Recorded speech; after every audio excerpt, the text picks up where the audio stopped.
es cómo identificar las violencias en contra de las mujeres. Va a estar impartido por mí y por Karen. Eso por un lado. Y bueno, ya comenzando, esta va a ser nuestra primera sesión y vamos a ver en esta sesión 4 violencias: la violencia doméstica o familiar, la económica, la institucional y la patrimonial. Me gustaría comenzar con una frase que dijo Mary Wollstonecraft, que decía: la violencia es una cuestión estructural, ni los hombres son naturalmente violentos, ni las mujeres naturalmente vulnerables. Esto hacía referencia a que la violencia es un constructo que va a tener relación con los roles de género. Bueno, nos quedamos en la frase de Mary Wollstonecraft y ahora vamos a hacer la pregunta: ¿qué podemos definir como violencia? Bueno, las Naciones Unidas van a definirla como todo el acto de violencia de género que resulte o pueda tener como resultado un daño físico, sexual o psicológico, inclusive las amenazas de tales actos, la coacción o la privación arbitraria de libertad, tanto si se reproducen en la vida pública como en la privada. Por otro lado, la Ley General de Acceso de las Mujeres a una Vida Libre de Violencia, en su artículo 5, fracción cuarta, nos dice que es cualquier acción o omisión basada en su género que les cause daño o sufrimiento, ya sea psicológico, físico, patrimonial, económico, sexual, o en una violencia más grave, la violencia feminicida. Entonces, vamos a empezar primero por qué es importante poder identificarlas.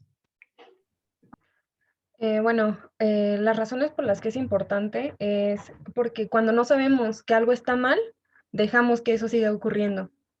En el caso de las violencias, a veces pensamos que la única violencia que existe es la física o ahora que ya conocemos un poquito más, la psicológica, pero hay muchos tipos de violencia y muchas formas en las que se nos puede estar violentando. Em, También es importante saberlas, a lo mejor no para nosotras, sino para poder ayudar a otra persona que sepamos que está pasando por un tipo de violencia que esa persona no identifica y que nosotros ya la podamos identificar y poderle expresar lo que está pasando. Para que de esta forma pueda salir de ahí, podemos ayudarla a salir de ahí. ¿Seguimos? Bueno, seguimos. La primera violencia va a ser la violencia familiar o violencia doméstica. Esta pues la vamos a entender como la violencia que se va a vivir dentro del hogar, dentro del ámbito familiar, y esta puede involucrar muchas formas de violencia y va a involucrar también el uso de la intimidación, amenazas o conductas violentas para ejercer poder y dominación sobre otra persona, que en general es sobre las mujeres, y generalmente las personas agresoras son los hombres que viven dentro de la casa y la violencia se ejerce hacia las mujeres. Este tipo de violencia también nos la señala la Ley General en el artículo 7, que nos va a decir que es el acto abusivo de poder o omisión dirigido a dominar, someter, controlar o agredir de manera física, verbal, psicológica, patrimonial, económica y sexual a las mujeres dentro o fuera del ámbito familiar. Es decir, en este tipo de violencia vemos englobadas todas las violencias que vamos a tomar en el taller, pero también es muy importante poder identificar este tipo de violencia dentro del hogar. El año pasado, como todos sabemos, pues hay una pandemia de COVID. Entonces, justamente la violencia familiar en el primer cuatrimestre del 2020 se vio en aumento debido a que muchas mujeres y niñas tenían que quedarse confinadas en casa y pues había veces que sufrían abusos por parte de los familiares. Entonces, las llamadas de emergencia al 911, hubo una estadística del Secretariado Ejecutivo que las ordenó en una encuesta y dijeron que estas llamadas, la mayoría, eran incidentes de violencia contra la mujer, y en estos incidentes se daba el abuso sexual, la violación de pareja y violencia intrafamiliar. Como les mostramos en esta gráfica, las llamadas al 911 fueron 1.748 a nivel nacional en el primer cuatrimestre de enero a abril por abuso sexual, 77.682 de violencia de pareja, 1.291 de violación y 230.757 de violencia intrafamiliar. Esto a nivel nacional. Bueno, por mi parte, esto es de la violencia doméstica, esto. Bueno, la violencia económica es parte de bueno, se puede ver más reflejada en la violencia doméstica. Entonces, bueno, ¿y qué es? La violencia económica es cualquier restricción que se aplica sobre otra persona para limitar sus ingresos o su patrimonio. Con frecuencia, esta violencia se manifiesta mediante la imposición de una persona hacia otra para que no realice actividades económicas o las lleve a cabo de manera limitada, o bien que las realice, pero para beneficio de otra persona, ya sea que entregue sus ingresos completos o parte de ellos. Quien sufre esta violencia ve restringidos sus satisfactorios básicos para vivir, es decir, que no tiene el dinero suficiente para cubrir sus necesidades de alimento, salud, educación o recreación. Yo les puse otro ejemplo y es este. Bueno, Juanita es una ama de casa y su esposo le da el gasto limitado, es decir, que apenas si le alcanza para comprar la comida. Juanita quiere trabajar para que de este modo pueda comprarse ropa, pues la suya ya está muy viejita y hasta rota. Además, se ha sentido mal y su esposo le dice que no hay dinero para ir al médico, a pesar de que cada fin de semana él sale a beber con sus amigos. Cuando Juanita le comenta a su esposo que quiere trabajar, se molesta y le dice que no, y que si lo hace tendrá problemas con él. Así que Juanita desiste de la idea. Y bueno, aquí podemos ver en el ejemplo, a la mujer no le permiten trabajar. Esa es una clase de violencia económica. Y la otra es que no le dan el apoyo para que ella pueda tener mínimo para salud o mínimo para lo básico, que es la ropa, ¿no? Y esto lo podemos ver en muchos casos de las familias mexicanas, donde precisamente el esposo es el que trabaja y apenas si le da a la mujer, ¿no? A pesar de que se llega a un acuerdo, se supone, y el esposo es el que provee, debería ser que con este gasto que se les da, les alcance para lo mínimo básico, indispensable para ya sea higiene femenina, higiene personal, ropa, calzado y recreación, salud. Siguiente, por favor. Otro ejemplo que también pasa mucho eh, es muy parecido a lo que nos comentaban.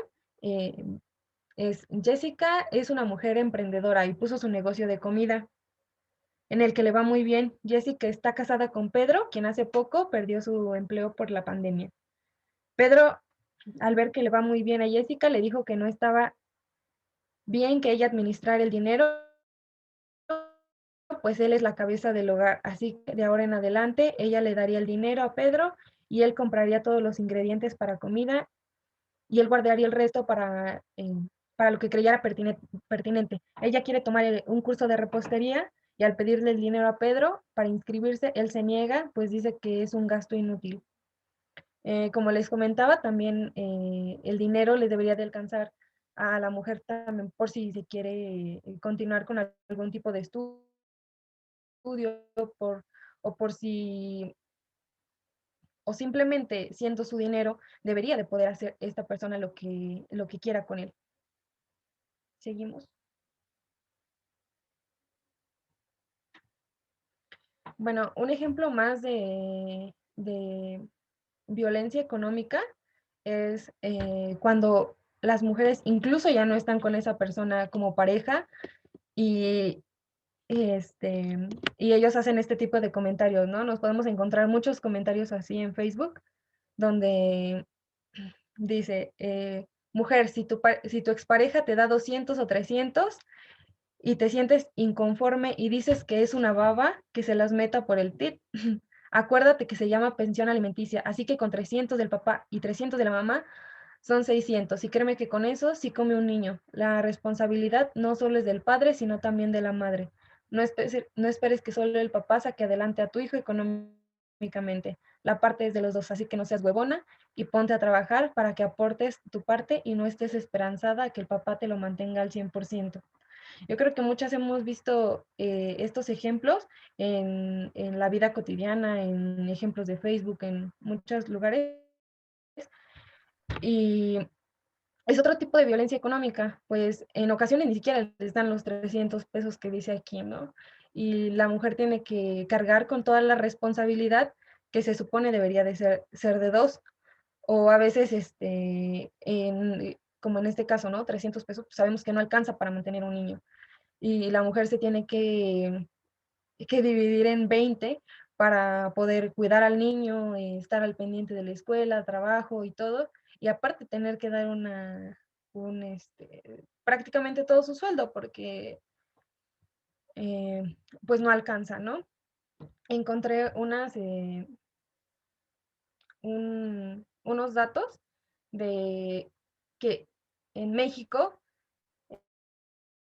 eh, hay 32.7 millones de mujeres con al menos un hijo, de las cuales 28 de cada 100 son madres solteras, separadas, divorciadas o viudas. Este dato es de 2015 y para 2018 aumentó. Ya no eran 28 mujeres madres solteras, ahora eran 33. Cada vez los hombres son más irresponsables en cuanto a los gastos de un hijo y le dejan toda la carga, ya sea económica, que es de lo que estamos hablando en este momento, pero pues también le dejan toda la carga de todo tipo a la mujer.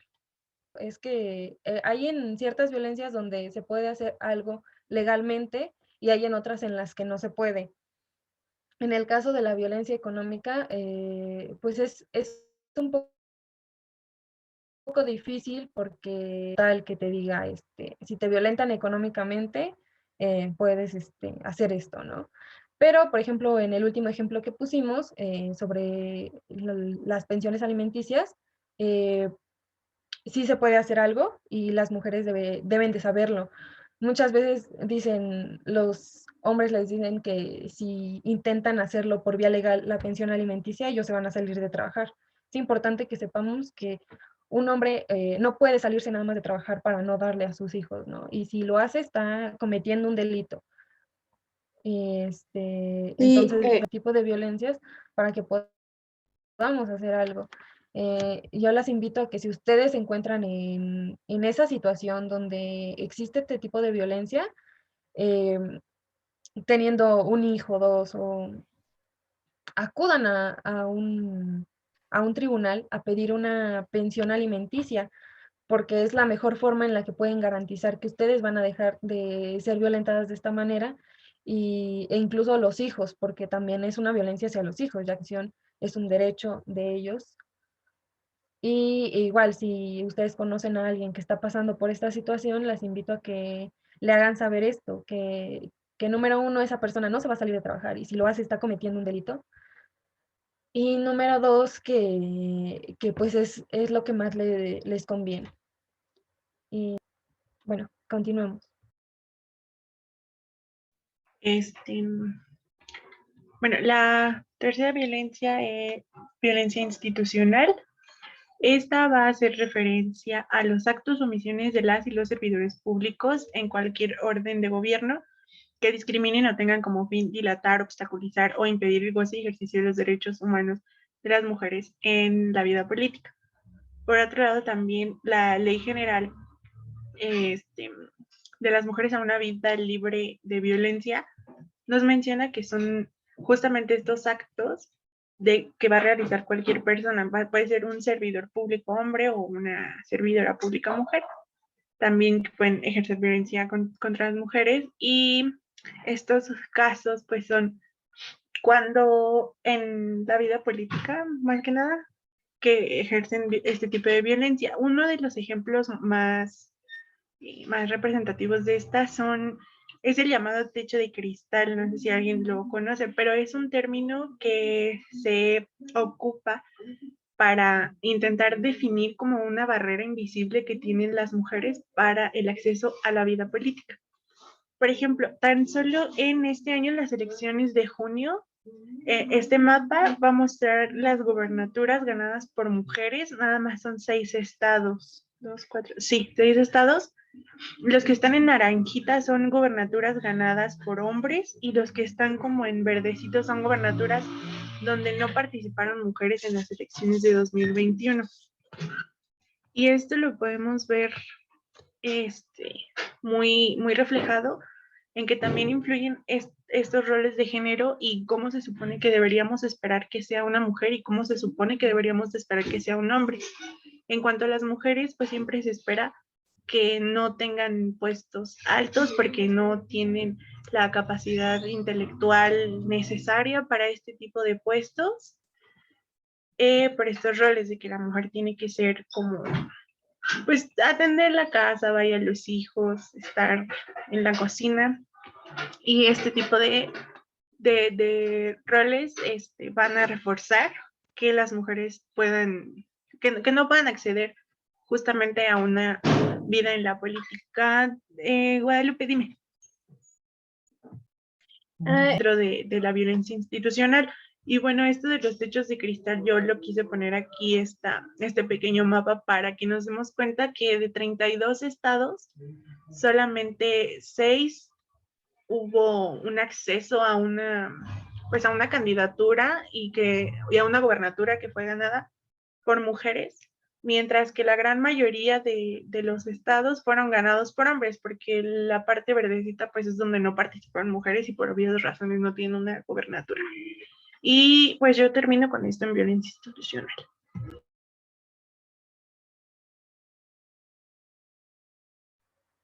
Pasamos a otro tipo de violencia, que es la violencia patrimonial. También la podemos encontrar muchas veces dentro de la violencia familiar. Y se ejerce muchas veces contra las mujeres y es pues normalmente contra quien se ejerce. Y bueno, es un tipo de violencia referente a un acto u omisión que afecte la supervivencia de la mujer. Se manifiesta en la transformación, sustracción, destrucción o retención de objetos, documentos personales, bienes y valores, derechos patrimoniales o recursos económicos destinados a satisfacer sus necesidades y puede abarcar daños a los bienes comunes o propios de la víctima. Sí. Continuemos.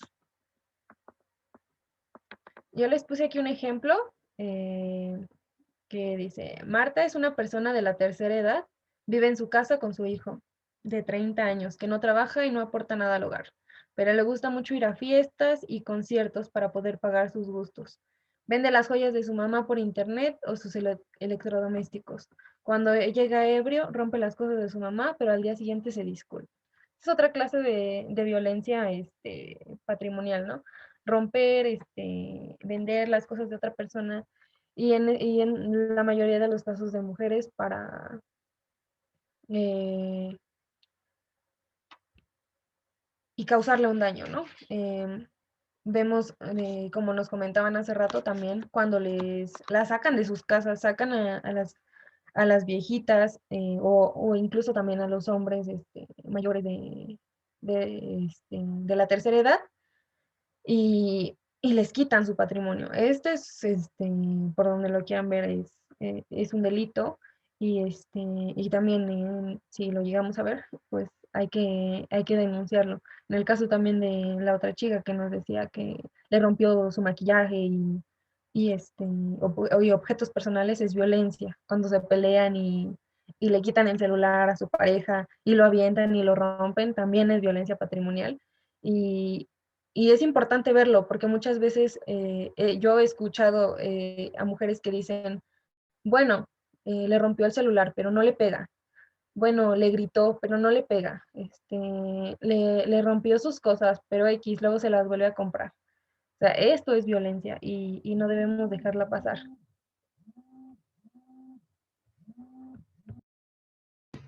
Bueno, les voy a hablar de un tipo de violencia, digamos, que es el sexismo. Entonces, ¿qué vamos a entender por el sexismo? Este va a hacer referencia a, como justamente lo había mencionado antes y en la violencia institucional también, va a reforzar los estereotipos de género. Perdón, es que hay un bebecito. Va a reforzar los estereotipos de género, es decir, cómo vamos a esperar, cómo espera la sociedad que sea una mujer. Y entre estos roles y estas características de la mujer por su género, vamos a esperar que sea, que siempre adopte una conducta pasiva, que sea amorosa, que tenga instinto maternal, que se dedique al hogar, a la crianza, que sepa cocinar, ¿saben? Como todo este tipo.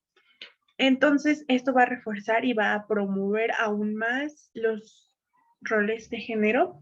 Y dentro de este sexismo, vamos a encontrar que al promover estos va a crear una desigualdad entre hombres y mujeres. Va a poner una supremacía y una dominación de los hombres sobre las mujeres. Dentro de este sexismo vamos a encontrar tres tipos. El primero de ellos es un sexismo benevolente, que entre comillas es un sexismo positivo, porque vamos a entender este sexismo como iniciativas de amabilidad de parte de los hombres hacia las mujeres, reforzando una vez más los roles de género, porque siempre es como que, ay, estás tontita, no entiendes, a ver, te voy a explicar, ay, no puedes, a ver, te voy a ayudar, ¿saben? Como reforzando esto. También adoptar actitudes de protección de hombres para con mujeres, porque las mujeres están desprotegidas, son inferiores, son débiles, entonces necesitan a alguien que les pueda, pues que les pueda proteger, vaya. Y también, ahorita lo vi en el chat de Camila, el mansplaining. Esto también va a ser el sexismo benevolente. Y esto es explicarle a una mujer un tema por creer que la mujer no puede explicarlo y no se puede expresar porque es inferior, es mentalmente inferior y no puede, no tiene las capacidades intelectuales suficientes para poder explicar un tema. El segundo de ellos es el sexismo hostil. En este sexismo me equivoqué porque dice sistema normativo y trae unos, pero bueno, no hagan caso de eso. El sexismo hostil es el que se va a dividir en tres. Vamos a encontrar el primero, que es el paternalismo dominador, el segundo, la diferenciación de género competitiva, y el tercero, la hostilidad heterosexual. El primero de ellos, que es el paternalismo dominador, va a hacer referencia a que va a justificar la dominación masculina porque se supone que las mujeres son débiles y justamente el hombre va a adoptar un rol paternal de sobreprotección y cuidado. En el segundo es la diferenciación de género competitiva. Este va a hacer referencia a la idea de que las mujeres no poseen cualidades necesarias para gobernar en instituciones o tener puestos de liderazgo. Y el tercero es el que es hostilidad heterosexual. Se va a referir al supuesto poder sexual que tienen las mujeres para poder conseguir algún puesto, algo que consigan las mujeres. Por ejemplo, hace muchos siglos se escribió un libro que se llama Maleus Maleficarum, y ahí van a describir que las mujeres eran como portadoras de un espíritu, de un demonio que hacía que usaran su cuerpo y su supuesto poder sexual para tratar de persuadir a los hombres y para tener las cosas que ellas quisieran. El último es el sexismo normativo. Este no se divide, pero hay una diapositiva, me equivoqué. Este se trata de acciones que por sus formas expresan una afirmación de que los roles de género deben de ser así, por la costumbre y por tradiciones. Por ejemplo, preguntarle a una mujer de cuándo tiene pensado encontrar un marido, cuándo tiene pensado tener hijos, como si la única función de las mujeres es la crianza o tener hijos.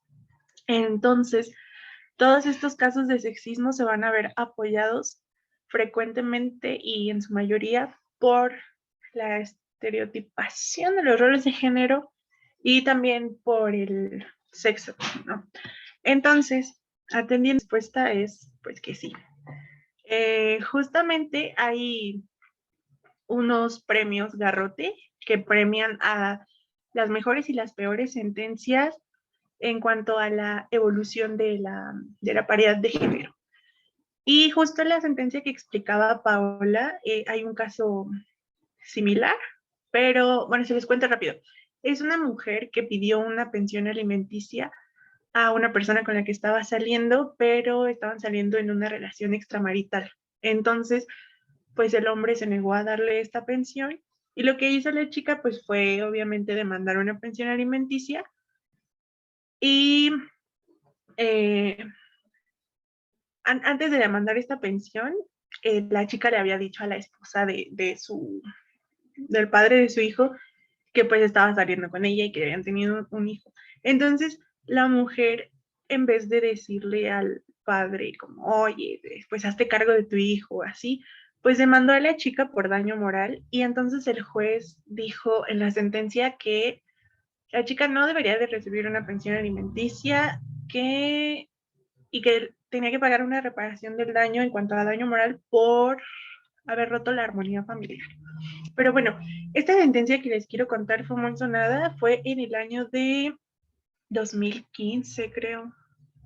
Bueno, no recuerdo qué año, pero fue en Veracruz, donde el titular es: un juzgado de México protege a un joven que agredió sexualmente a un adolescente junto con otros 3 individuos, argumentando que no hay pruebas suficientes y reduciendo la violencia sexual a tocamientos. Les voy a leer un poco de la sentencia y dice: en 2015, un grupo de 4 jóvenes, conocidos por la opinión pública como los Porquis, hijos de importantes empresarios y un exalcalde de Veracruz, agredieron sexualmente a una joven menor de edad.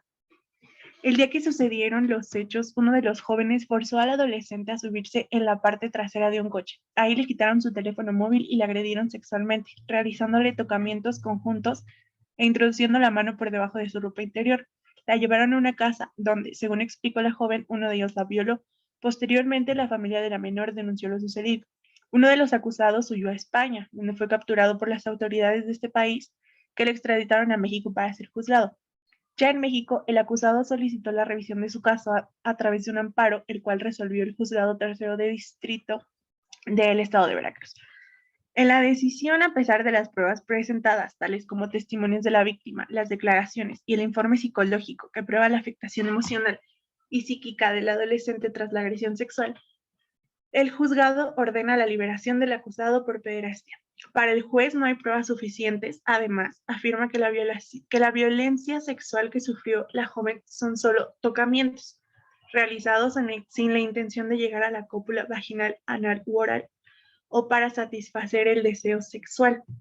De esta forma, pues la decisión normaliza la violencia sexual hacia las mujeres y deja el caso en total impunidad, porque este sexismo se ve materializado en esta sentencia, porque las mujeres también tienen un rol, aparte de ser madres y dedicarse al hogar, de satisfacer sexualmente a los hombres. Y pues yo con eso termino.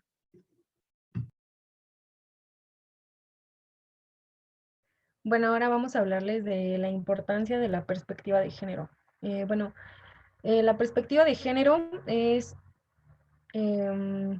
una forma diferente de acuerdo con la Ley General para la Igualdad entre Mujeres y Hombres, la perspectiva de género se refiere a la metodología y los mecanismos que permiten identificar, cuestionar, valorar la discriminación, desigualdad y exclusión de las mujeres que se pretende justificar con base en las diferencias biológicas entre mujeres y hombres, así como las acciones que deben emprenderse para actuar sobre los factores de género y crear las condiciones de cambio que permiten avanzar en la construcción de la igualdad de género.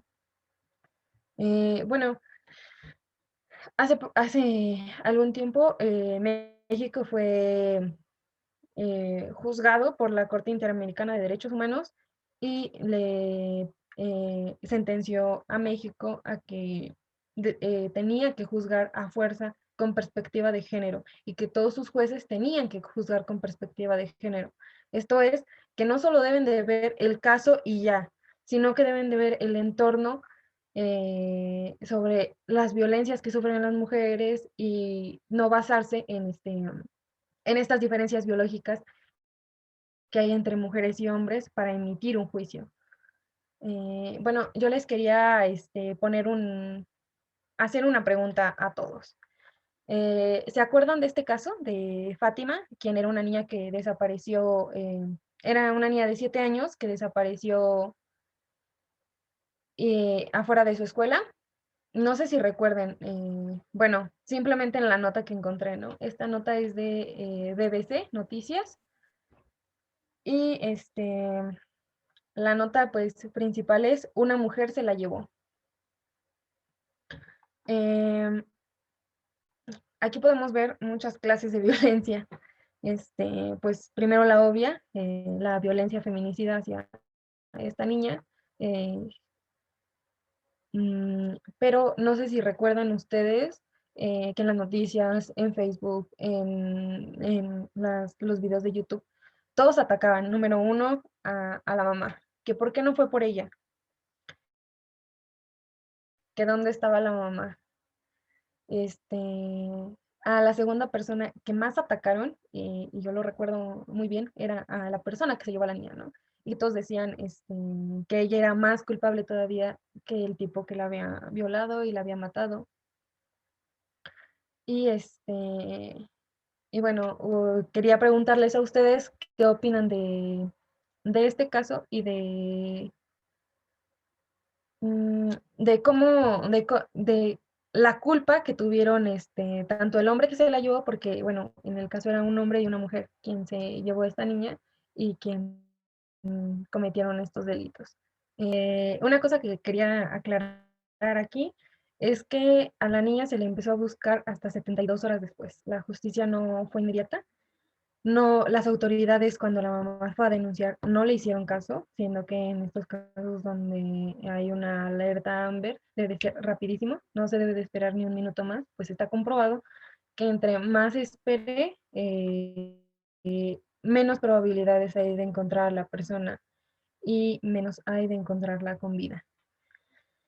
Este, Me parece muy importante lo que dijo ay, no sé quién estaba hablando, perdón. Beatriz, ay, Beatriz Enrique. Ok, Beatriz, porque precisamente de esto trata la perspectiva de género, de ver en qué situación pasó esto. Decían otros comentarios, hay que juzgarse solo la acción, no hay que ver si es mujer o hombre. Y sí, no hay que ver si es mujer o hombre, pero hay que ver las situaciones por las que estaba pasando. No es lo mismo una mujer que está siendo obligada a hacer una acción, que ha sufrido violencia, que piensa que su agresor le puede hacer algo, que piensa que la van a matar, por ejemplo. Habían puesto en el caso anterior que puso Fanny, que mató a su agresor, ¿no? Eh, no podemos juzgar solamente la acción, tenemos que ver el contexto. Imagínense si solo juzgáramos la acción en el caso anterior donde la chica mató a su agresor, a quien la violó, estaríamos diciendo, pues la mató, pues lo mató, entonces hay que juzgarla como se debe, ¿no? Como homicidio. Y precisamente lo que comentaban en este caso es eso, ¿no? Que esta mujer estaba bajo amenaza, que esta persona ya la había intentado matar una vez y los vecinos lo sabían y nadie había hecho nada. Eh, que, eh, que le había dicho esto, que si no le traía a una niña, él iba a hacer lo que sea por eso y que no le importaba que fuera a sus hijos a los que les hiciera todo esto.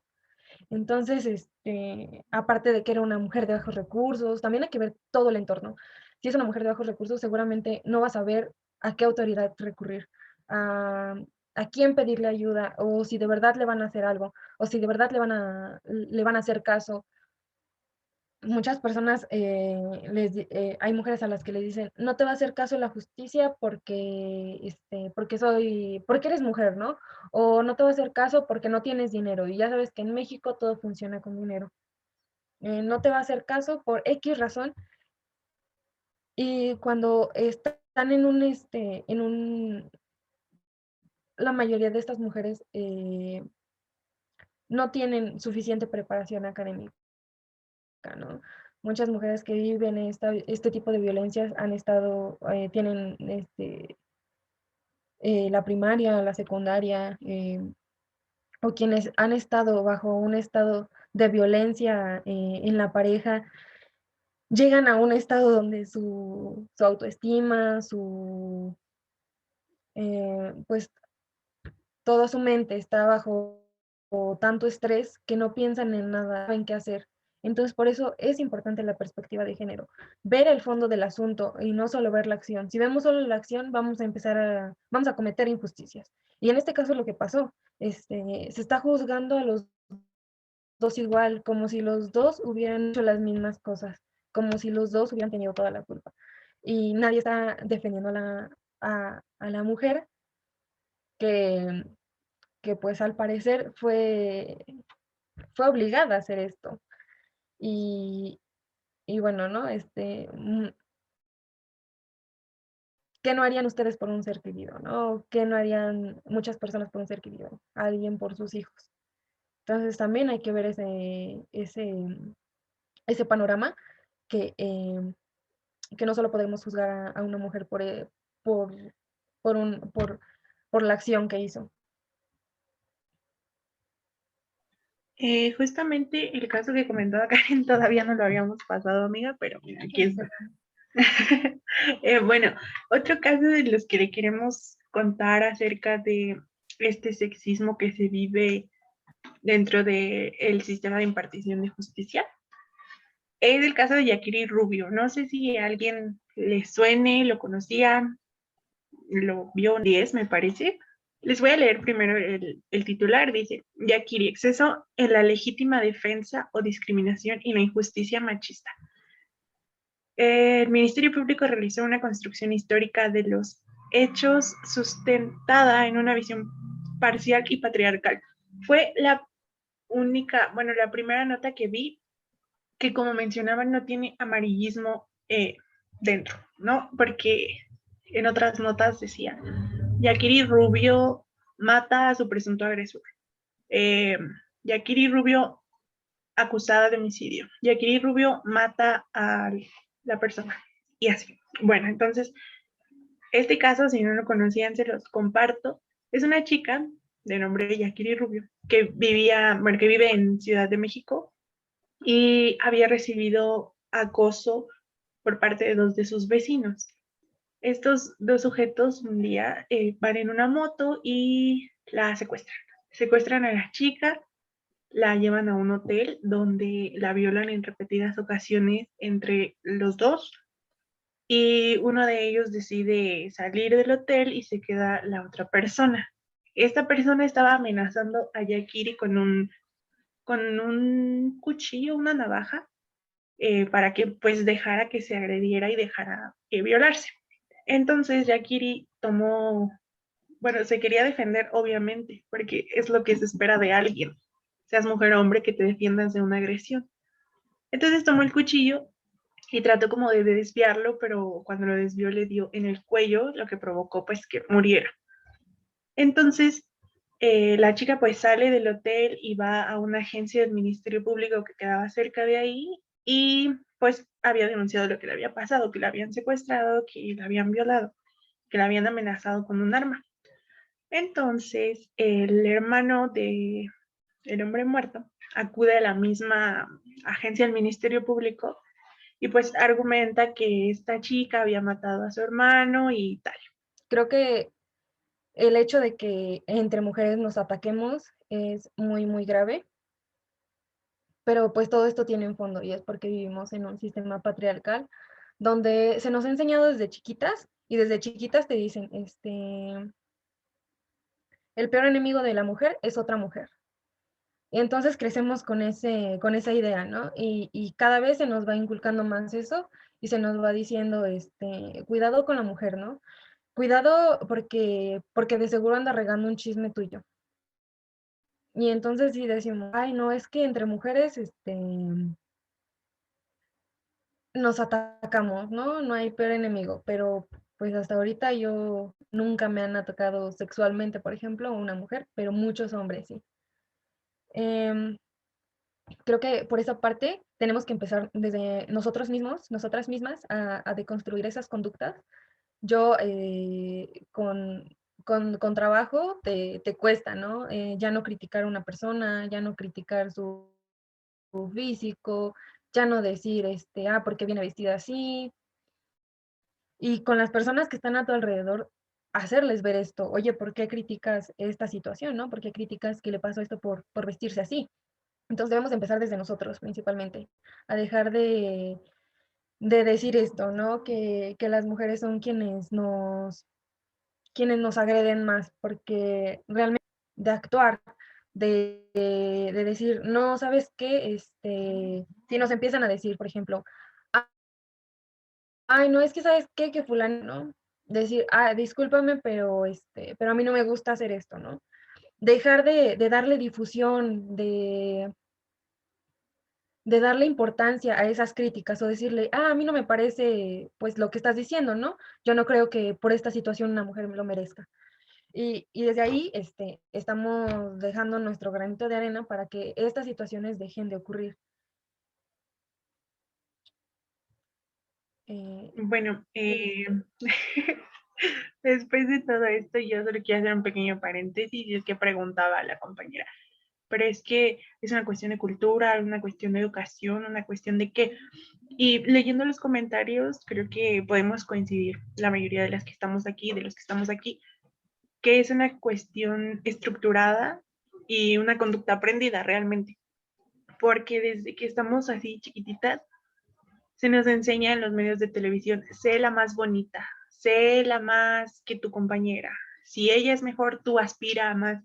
Creo que nos han enseñado como con esta competencia entre mujeres. Y es lo que pues quería decir nada más, que también ya lo abordó Karen y lo dijo muy bien. Pero bueno, regresando al caso, les preguntaba que ustedes qué creían que había pasado. Muchas opiniones y lo cierto es que esta chica fue acusada de homicidio calificado y pasó tiempo en prisión donde los familiares de sus agresores pues la amenazaban de muerte por haber matado a uno de sus familiares, ¿no? Tiempo después, y gracias a una gran abogada que es Katiria, logró pues que resultara en una sentencia absolutoria. Bueno, esto por este caso. Y pues miren, ya terminamos hoy y mañana